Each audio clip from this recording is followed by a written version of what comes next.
വളരെ സിമ്പിൾ ആയിട്ട് നമ്മൾ ഇംഗ്ലീഷിൽ മലയാളത്തിലെ വേർഡ്സ് ട്രാൻസ്ലേറ്റ് ചെയ്തിട്ട് സെന്റൻസസ് ഉണ്ടാക്കാറുണ്ട്.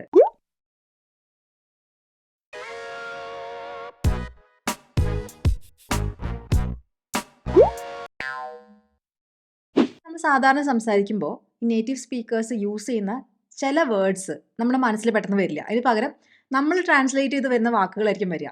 അപ്പോൾ അങ്ങനത്തെ വളരെ കോമൺ ആയിട്ട് നമ്മൾ സംസാരിക്കുമ്പോൾ വരുന്ന കുറച്ച് ഇംഗ്ലീഷിലെ മിസ്റ്റേക്സ് ആണ് കേട്ടോ ഈ വീഡിയോയിൽ. ഞാനൊരു സെന്റൻസ് പറയാം കേട്ടോ. ഞാനൊരു തെറ്റ് ചെയ്തു. അപ്പോൾ നിങ്ങൾ എൻ്റെ അടുത്ത് പറയാം, പക്ഷെ അതിൻ്റെ കുറ്റമല്ല. അപ്പോൾ ഈ സെന്റൻസുകൾ നമ്മൾ തെറ്റൊക്കെ ചെയ്യുമ്പോൾ നമ്മൾ പറയുന്ന സെന്റൻസുകളല്ലേ, ഇതെങ്ങനെ ഉണ്ടാക്കുക? ഞാനൊരു തെറ്റ് ചെയ്തു. I made a mistake. I did A mistake അല്ല കേട്ടോ. മിസ്റ്റേക്ക് എപ്പോഴും നമ്മൾ മേക്ക് ആണ് ചെയ്യുക. ടു മേക്ക് എ മിസ്റ്റേക്ക് ആണ്, ടു ഡു എ മിസ്റ്റേക്ക് അല്ല. അപ്പോൾ യു മെയ്ഡ് എ മിസ്റ്റേക്ക് അല്ലെങ്കിൽ ഐ മെയ്ഡ് എ മിസ്റ്റേക്ക് അങ്ങനെയാണ് പറയുക. അപ്പോൾ ആ സംഭവം ക്ലിയർ ആയല്ലോ. പക്ഷെ അവിടുത്തെ പ്രശ്നം ഇതല്ല, അത് നിന്റെ കുറ്റമല്ല. അതെങ്ങനെ പറയും? But it's not your mistake എന്ന് പറയരുത്. അത് നമ്മൾ പറയാറില്ലേ, but it's not your mistake എന്ന്. നിന്റെ കുറ്റമല്ല എന്ന് പറയാൻ വേണ്ടിയിട്ട് but it's not your fault. അവിടെ നമ്മൾ മിസ്റ്റേക്ക് അല്ല യൂസ് ചെയ്യുക, ഫോൾട്ട് എന്ന് പറഞ്ഞ വാക്കാണ് ഉപയോഗിക്കുക. അപ്പോൾ അത് നിന്റെ തെറ്റല്ല എന്ന് നമ്മൾ മലയാളത്തിൽ ഉപയോഗിക്കില്ലേ, അതുകൊണ്ടാണ് നമ്മൾ ഇറ്റ്സ് നോട്ട് യുവർ മിസ്റ്റേക്ക് എന്ന് പറയുന്നത്. പക്ഷേ അത് നിന്റെ കുറ്റമല്ല. അപ്പോൾ കുറ്റം എന്നുള്ള വാക്ക് തന്നെ വേണം ഇംഗ്ലീഷിൽ യൂസ് ചെയ്യാൻ. അപ്പോൾ ആ സെന്റൻസ് ഒന്നുകൂടെ പറയാം. I made a mistake but it's not your fault. നീ കണ്ടില്ലല്ലോ, അതുകൊണ്ടല്ലേ സംഭവിച്ചത്. അപ്പോൾ അങ്ങനെ അതിൻ്റെ കുറ്റം നിന്റെ അല്ല, ഇറ്റ്സ് നോട്ട് യുവർ ഫോൾട്ട്. അല്ലെങ്കിൽ ഇപ്പോൾ ഒരു സിറ്റുവേഷൻ പറയാം. അപ്പം നമ്മൾ നമ്മുടെ വാട്ടർ ബോട്ടിൽ എടുക്കുക. ആ സമയത്ത് നമ്മുടെ അടുത്തിരിക്കുന്ന ആളുടെ ബോട്ടിലാണ് നമ്മൾ അറിയാണ്ട് എടുത്തു പോയത്. രണ്ടും ഒരുപോലെ ആയതുകൊണ്ട് അപ്പം നമ്മൾ പറയാം, അയ്യോ തെറ്റിപ്പോയതാണേ, അങ്ങനെ പറയില്ലേ. അപ്പം മൈ മിസ്റ്റേക്ക് എന്ന് പറയില്ലേ. അതിന് പകരം വളരെ സിമ്പിളായിട്ട് യൂസ് ചെയ്യാൻ പറ്റുന്ന സംഭവമാണ് മൈ ബാഡ്. ഈ ബാഡ് എന്ന് പറഞ്ഞാൽ എന്താ? ഗുഡിൻ്റെ ഓപ്പോസിറ്റ് അല്ലേ. ബാഡ് എന്ന് വെച്ചാൽ മോശം അല്ലേ, മോശം. അപ്പോൾ മൈ എന്ന് വെച്ചാൽ എൻ്റെ മോശം. അത് കേൾക്കുമ്പോൾ തന്നെ ഈ സെൻറ്റൻസിന് എന്തോ പ്രശ്നം തോന്നണില്ലേ? പക്ഷെ ഇതൊരു ഇൻഫോർമൽ ആയിട്ടുള്ള യൂസേജ് ആണ്. എൻ്റെ തെറ്റാണ് എന്ന് പറയാൻ വേണ്ടിയിട്ട് നമുക്ക് മൈ ബാഡ് അത് ഉപയോഗിക്കാം കേട്ടോ. അപ്പം നിങ്ങൾ എന്തെങ്കിലുമൊക്കെ ചെറിയ ചെറിയ അബദ്ധമൊക്കെ ചെയ്താൽ ഓ മൈ ബാഡ്, വലിയ കുറ്റങ്ങളൊക്കെ ചെയ്തിട്ട് മൈ ബാഡ് എന്ന് പറയരുതേ. ആ സമയത്ത് കാര്യമായി ഒന്ന് അപ്പോളജൈസ് ചെയ്യണം. ചെറിയ എന്തെങ്കിലുമൊക്കെ അബദ്ധങ്ങളൊക്കെ പറ്റുമ്പോൾ ഓ മൈ ബാഡ് അങ്ങനെ പറയാം. ഇനി അടുത്ത സെൻറ്റൻസ് എപ്പോഴും തെറ്റ് വരുത്തുന്ന കാണാറുണ്ട്. She came home late yesterday night. ഇന്നലെ രാത്രി അവൾ വളരെ വൈകിട്ടാണ് വീട്ടിലേക്ക് വന്നത്. എങ്ങനെ പറയണത്? She came home late yesterday night. Home എന്ന് വെച്ചാൽ വീട് അല്ലേ.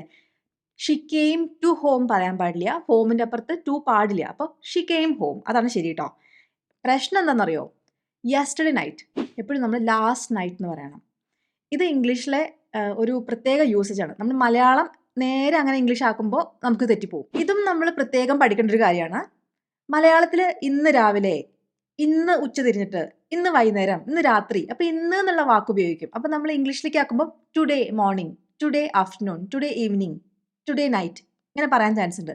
ഇത് പ്രത്യേകം ഓർത്ത് വയ്ക്കണേ. ടുഡേ മോർണിംഗ് അല്ല ദിസ് മോർണിംഗ്, ടുഡേ ആഫ്റ്റർനൂൺ അല്ല ദിസ് ആഫ്റ്റർനൂൺ, ടുഡേ ഈവനിങ് അല്ല ദിസ് ഈവനിങ്, ടുഡേ നൈറ്റ് അല്ല ദിസ് നൈറ്റ് അല്ല ടു നൈറ്റ്. നൈറ്റ് പ്രത്യേകം ഒന്ന് ഓർക്കണം. ടു നൈറ്റ്, ടുഡേ നൈറ്റ് അല്ല കേട്ടോ. ഇതേപോലെ തന്നെ യെസ്റ്റർഡേക്കും പ്രശ്നമുണ്ട്. പക്ഷേ യെസ്റ്റർഡേ മോർണിംഗ് ശരിയാണ്, യെസ്റ്റർഡേ ആഫ്റ്റർനൂൺ ശരിയാണ്, യെസ്റ്റർഡേ ഈവനിങ് ഇന്നലെ ഈവനിങ് അതും ശരിയാണ്. യെസ്റ്റർഡേ നൈറ്റ് മാത്രം അവിടെ പ്രശ്നം. ലാസ്റ്റ് നൈറ്റ്, യെസ്റ്റർഡേ നൈറ്റ് നമ്മൾ ലാസ്റ്റ് നൈറ്റ്, ബാക്കിയൊക്കെ യെസ്റ്റർഡേ വെച്ച് പറയാം. ഇനി നാളത്തെ കാര്യമാണെങ്കിലോ, ടുമോറോ മോർണിംഗ് ശരിയാണ്, ടുമോറോ ആഫ്റ്റർനൂൺ അതും ശരിയാണ്, നാളെ രാവിലെ, നാളെ ഉച്ച തിരിഞ്ഞ്, നാളെ വൈകുന്നേരം, ടുമോറോ ഈവനിങ്. അപ്പം നാളെ രാത്രിയോ, അത് ടുമോറോ നൈറ്റ് തന്നെയാണ്. ടുമോറോ നൈറ്റ് തന്നെയാണ് നാളെ രാത്രി. ആകെ ശ്രദ്ധിക്കേണ്ടത് അപ്പോൾ ഇന്നത്തെ കാര്യം പറയുമ്പം ദിസ് വെച്ച് പറയണം. അതിൽ തന്നെ രാത്രി പറയുമ്പം ദിസ് നൈറ്റ് അല്ല ടു നൈറ്റ്. ഇന്നലത്തെ കാര്യം പറയുമ്പം യെസ്റ്റർഡേ വെച്ച് പറയാം, എക്സെപ്റ്റ് നൈറ്റ്. നൈറ്റിൽ നമ്മൾ ലാസ്റ്റ് നൈറ്റ് എന്ന് പറയണം. നാളത്തേക്ക് പ്രശ്നമില്ല. അപ്പോൾ ഇവിടുത്തെ sentence she came home late last night. ഇന്നലെ രാത്രി വളരെ വൈകിട്ടാണ് അവൾ എത്തിയത്. അടുത്തതാണ് ഞാൻ കുറേ കേട്ടിരിക്കുന്ന മിസ്റ്റേക്ക്. പേടിക്കേണ്ട കാര്യമില്ല എന്നൊരാളടുത്ത് പറയാൻ വേണ്ടിയിട്ട് ഡോണ്ട് ബി സ്കെയറി എന്നൊക്കെ പറഞ്ഞു കേട്ടിട്ടുണ്ട്. അല്ലെങ്കിൽ ഐ ആം സ്കെയറി, ഞാൻ പേടിച്ചു എന്നുള്ള അർത്ഥത്തിൽ. അത് അങ്ങനെ ഉപയോഗിക്കരുത്. ഒരാൾക്ക് എന്തെങ്കിലും ഒരു അവസ്ഥ ഉണ്ടെങ്കിൽ സ്കെയർഡ് എന്നുള്ള വാക്കാണ് ഉപയോഗിക്കുക. He is scared, he is confused. അപ്പോൾ അങ്ങനെ ആവരുതെന്ന് പറയാൻ വേണ്ടിയിട്ട് don't be scared, don't be confused അങ്ങനെ പറയാം. ഞാൻ അവനെ കൊണ്ട് അവൻ്റെ റൂം വൃത്തിയാക്കിപ്പിച്ചു. അതെങ്ങനെയാണ് പറയണത്? ഈ സെൻറ്റൻസിലെ പ്രശ്നം മനസ്സിലായോ? I made him to clean his room എന്ന് പറയരുത്, തെറ്റാണ്. I made him clean his room, അവിടെ ടു വേണ്ട. ഈ ടൂയുടെ യൂസേജ് കുറച്ച് ട്രിക്കിയാണ്. ഒരാളെ കൊണ്ട് എന്തെങ്കിലും ചെയ്യിപ്പിച്ചു എന്ന് പറയാൻ വേണ്ടിയിട്ട് I made him to do it എന്ന് പറയരുത്, I made him do it, അവിടെ ടു വേണ്ട. I made him eat this, I made him to eat this എന്ന് പറയരുത് കേട്ടോ. ഞാൻ അവനെ കൊണ്ട് ഇന്ന കാര്യം ചെയ്യിപ്പിച്ചു, അതാണ് I made him do this, അതിൻ്റെ അർത്ഥം കേട്ടോ. അപ്പോൾ അവിടെ ടു പാടില്ല. ഇപ്പോൾ സെൻറ്റൻസിൻ്റെ കറക്റ്റ് ഫോം എങ്ങനെയാ? I made him clean his room, ഞാൻ അവനെ കൊണ്ട് അതിൻ്റെ റൂം വൃത്തിയാക്കിപ്പിച്ചു. Do you agree with me അല്ലേ, അങ്ങനെ ചോദിക്കുക. യോജിപ്പുണ്ടോ എന്ന് ചോദിക്കാൻ എഗ്രി ചെയ്യുന്നുണ്ടോ, do you agree with me. ഇതിൻ്റെ ഉത്തരം നിങ്ങൾ എങ്ങനെയാണ് പറയുക? അപ്പോൾ നിങ്ങൾ എന്നോട് യോജിക്കുന്നുണ്ടെങ്കിൽ യെസ് എന്ന് പറയില്ലേ? അതെ.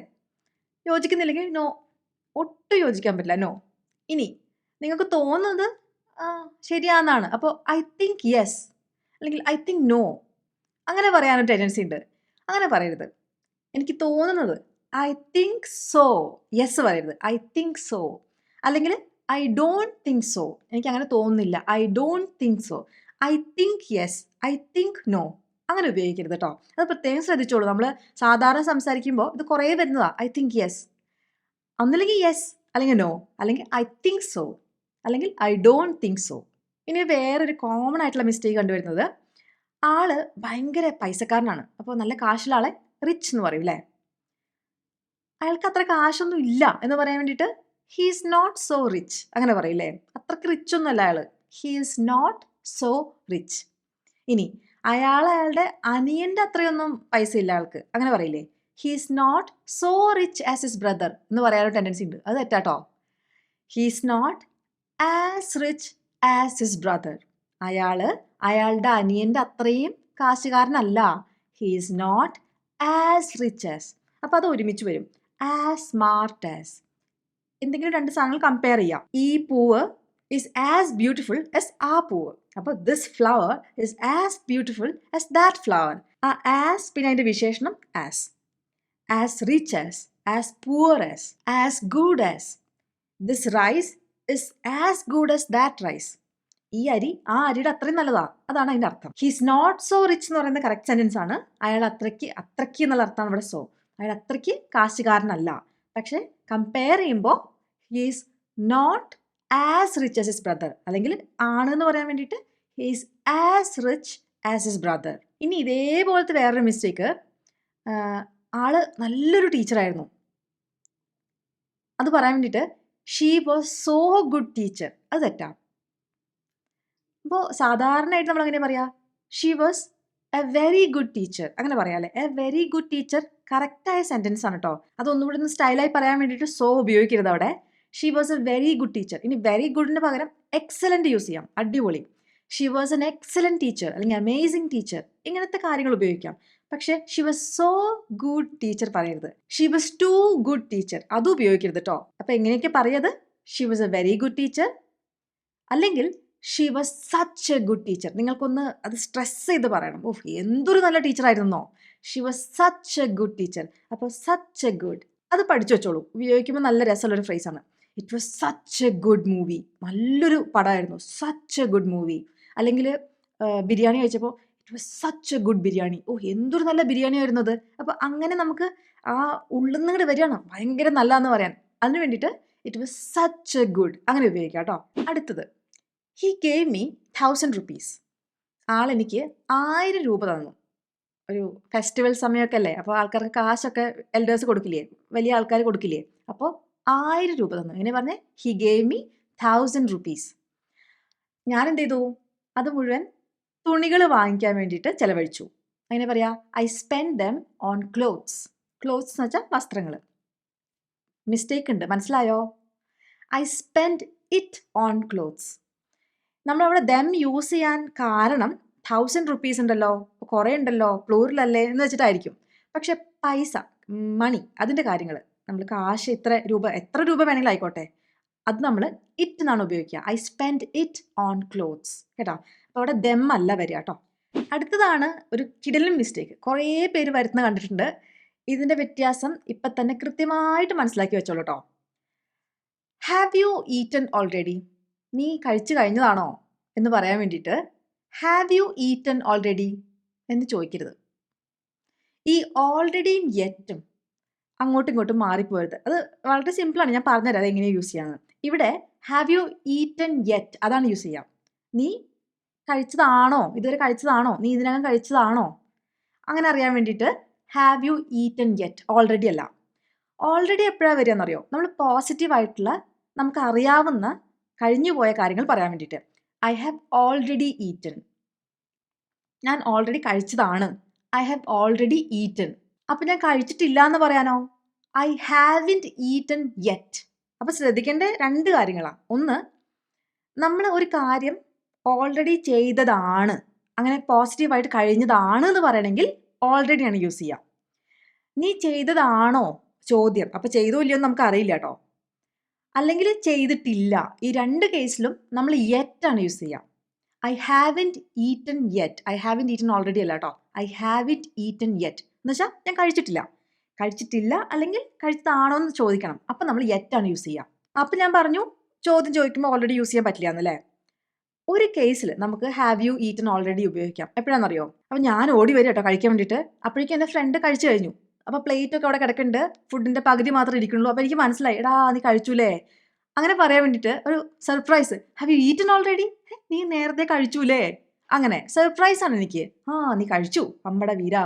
അപ്പോൾ അത് നമ്മളിങ്ങനെ അത്ഭുതത്തോടെ പറയുന്ന കാര്യമാണ്. ഹാവ് യു ഈറ്റൻ ഓൾറെഡി, ഞാൻ വിചാരിച്ചു നീ എനിക്ക് വേണ്ടി വെയിറ്റ് ചെയ്യുന്നത്. അവിടെ ഒരു ചോദ്യം അല്ല അത്. അപ്പോൾ ആ സെന്റൻസ് ആകെ വരെ ഇങ്ങനെ സർപ്രൈസ്ഡ് ആയിരിക്കുമ്പോഴാണ് ഹാവ് യു ഈറ്റൻ ഓൾറെഡി ഒരു ചോദ്യമായിട്ട് തോന്നും. പിന്നെ എന്താ അതങ്ങനെ ഓൾറെഡി അവിടെ വന്നതെന്നൊരു സംശയം വരാം. ഈ ഒരു കേസിൽ ഇങ്ങനെ ചോദിക്കാം, നമുക്ക് സർപ്രൈസ് കാണിക്കാൻ വേണ്ടിയിട്ട്. Have you eaten already. അപ്പോൾ ഇത് നമുക്ക് സാധാരണ പറ്റുന്ന അബദ്ധങ്ങളല്ലേ. ഒന്നുകൂടെ നമുക്കൊന്ന് റിവൈസ് ചെയ്യാം കേട്ടോ. ആദ്യത്തെ എന്തായിരുന്നു? മേക്ക് ദ മിസ്റ്റേക്ക് ആണ്, ഡു എ മിസ്റ്റേക്ക് അല്ല. യു മെയ്ഡ് എ മിസ്റ്റേക്ക്, പക്ഷെ അതിന്റെ തെറ്റല്ല, കുറ്റമല്ല എന്ന് പറയാൻ വേണ്ടി but it's not your fault. അവിടെ ഫോൾട്ടാണ് ഉപയോഗിക്കുക, മിസ്റ്റേക്ക് അല്ല കേട്ടോ. രണ്ടാമത് നമ്മൾ പഠിച്ചെന്തായിരുന്നു? ലാസ്റ്റ് നൈറ്റ്, ഇന്നലെ രാത്രി. ലാസ്റ്റ് നൈറ്റ് ആണ്, യെസ്റ്റർഡേ നൈറ്റ് അല്ല. ഇന്നലെ രാത്രി അവൾ ലേറ്റ് ആയിട്ടാണ് വന്നത്. Xi came home late last night. മൂന്നാമത്തത്, ഞാൻ എന്തെങ്കിലും അവസ്ഥയിലാണ്. I M scared, I M confused. You are scared, you are confused, അങ്ങനെയാണ് പറയുക. ഐ ആം സ്കേറി എന്ന് പറയരുത്. എന്തെങ്കിലും ഒരു സാധനം സ്കേറി ആണെന്ന് പറഞ്ഞാൽ അത് പേടിപ്പെടുത്തുന്നതാണെന്നാണ് അർത്ഥം. It was a scary movie, ഒരു പേടിപ്പെടുത്തുന്ന മൂവിയായിരുന്നു. It was a scary picture, ഒരു പടം ഉണ്ട്, ഇത് കാണുമ്പോൾ തന്നെ പേടിയാവണം. ഇറ്റ് വാസ് സ്കേറി, അതാണ് സ്കേറി. നമ്മൾ എന്തെങ്കിലും ഒരു അവസ്ഥയിലായിട്ടുണ്ടെങ്കിൽ വി ആർ സ്കേർഡ് അല്ലെങ്കിൽ confused. These words are confusing. ആ വേർഡ്സ് കാണുമ്പോൾ നമ്മൾ കൺഫ്യൂസ് ആവുകയാണ് അല്ലേ. അപ്പോൾ ആ വേർഡ്സ് എന്താ ചെയ്യണേ? നമ്മളെ കൺഫ്യൂസ് ചെയ്യിപ്പിക്കുകയാണ്. അപ്പോൾ those words are confusing me. അടുത്തത്, I made him clean his room. I made him to clean his room വേണ്ട. പിന്നെന്താ പറഞ്ഞത്? ഐ തിങ്ക് യെസ് അല്ല ഐ തിങ്ക് നോ എന്ന് പറയരുത്. I think so, I don't think so. He is not as rich as his brother. So rich അല്ല. പിന്നെ she was such a good teacher അല്ലെ. She was so good teacher അല്ല. She was too good teacher അല്ല. She was such a good teacher. I got 1000 rupees. I spend it on clothes. I spend them on clothes അല്ല. പിന്നെ already, എന്തെങ്കിലും ഒരു കാര്യം നമ്മൾ ചെയ്ത് കഴിഞ്ഞതാണെങ്കിൽ നമ്മളത് ചെയ്ത് കഴിഞ്ഞു എന്ന് പറയാൻ ഓൾറെഡി വെച്ച് പറയാം. I have eaten already. എപ്പോഴാണ് യെറ്റ് ഉപയോഗിക്കുക? നീ ഇത് ചെയ്തതാണോ, ഓൾറെഡി ചെയ്തതാണോ എന്ന് അറിയാൻ വേണ്ടിയിട്ട് യെറ്റാണ് യൂസ് ചെയ്യുക. Have you eaten yet?